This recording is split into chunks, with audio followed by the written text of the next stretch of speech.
Friends, welcome to my channel.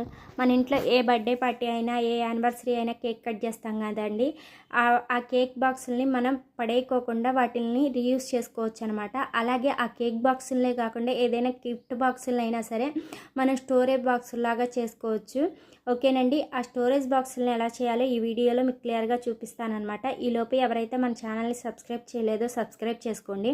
అలాగే video నచ్చినట్టయితే ఒక చిన్న లైక్ చేయండి. మీరు లైక్ చేస్తేనే ఈ వీడియో అనేది చాలా వరకు రీచ్ అవుతుంది. అలాగే వీడియోని స్కిప్ చేయకుండా ఎండ్ వరకు చూడండి.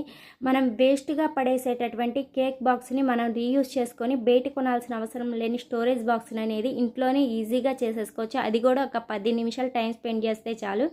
ఓకేనండి, ఇప్పుడు మనం వీడియోలోకి వెళ్ళిపోదాము.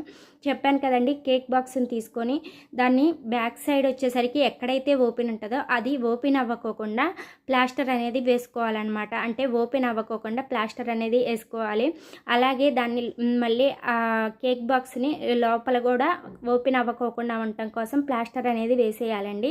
అలాగే ఈలోపు మనము ఒక టీషర్ట్ అనేది తీసుకోవాలి. చిన్నపిల్లల టీషర్ట్ అంటే మనం బాక్స్ సైజుని బట్టి టీషర్ట్ అనేది తీసుకోవచ్చు. నా దగ్గర చిన్న బాక్స్ ఉంది కాబట్టి నేను చిన్న టీ షర్ట్ తీసుకున్నాను. ఓకేనండి, ఇక్కడ నేను కేక్ బాక్స్ పైన సైడ్ ఉన్న వాటిని నేను కట్ చేసేస్తున్నానండి.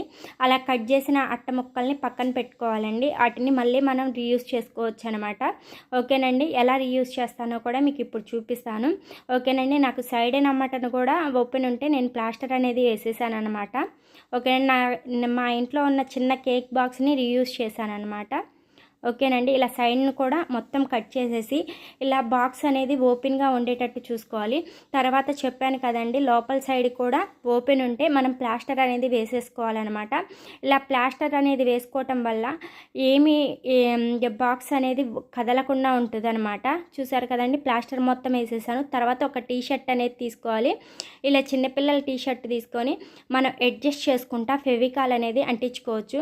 మీరు ఫెవికాల్ అంటించకపోయినా పర్లేదు, అట్లా ఉంటుంది అనమాట. మనం మామూలుగా వదిలేసినా బాగానే ఉంటుంది. కాకపోతే ఏంటంటే కొంతమంది బాగా స్ట్రాంగ్గా ఉండటం కోసం అని చెప్పి ఫెవికాల్ వేసుకొని అంటించుకోవచ్చు.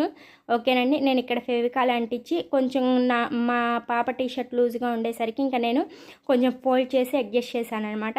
తర్వాత ఇందాక కట్ చేసిన అట్టను తీసుకొచ్చి మధ్యలో పెట్టేసేసాను. ఎందుకంటే మనం లోపలికి పెట్టిన హ్యాండ్స్ అవి కనపడకుండా ఉండటం కోసం లోపల అట్ట ముక్క అనేది పెట్టేసేసాను.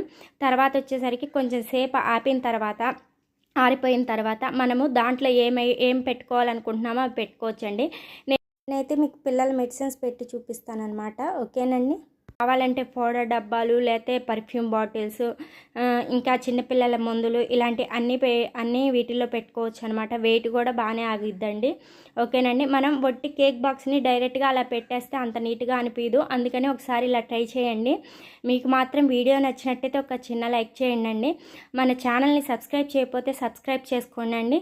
ఓకేనా, ఇలా మన ఛానల్లో వచ్చేసరికి రీయూజ్ అంటే వేస్ట్ మెటీరియల్ పడేయకుండా ఇలా రీయూజ్ చేసే వీడియోస్ వస్తూ ఉంటాయి అన్నమాట. మీకు మాత్రం వీడియో నచ్చినట్టయితే ఒక చిన్న లైక్ చేసేయండి. చూసారు కదా, మన ఇంట్లో చిన్నపిల్లలు ఉన్నప్పుడు ఇలా మెడిసిన్స్ అన్ని పెట్టుకోవడానికి యూజ్ అవుతుంది అనమాట. ఓకేనండి, ఆగదు అని అనుకోవద్దు. మీ దగ్గర ఏ బాక్స్ ఉంటే ఆ బాక్స్తో రెడీ చేయొచ్చు. ఓకేనండి, స్టోరేజ్ బాక్స్ అనేది ఈజీగా చేసేసుకోవచ్చండి. మనం ఒక 10 మినిట్స్ టైం ఉంటే చాలు, ఈజీగా చేసేసుకోవచ్చు. వీడియో నచ్చినట్టయితే ఒక చిన్న లైక్ చేయండి. బాయ్.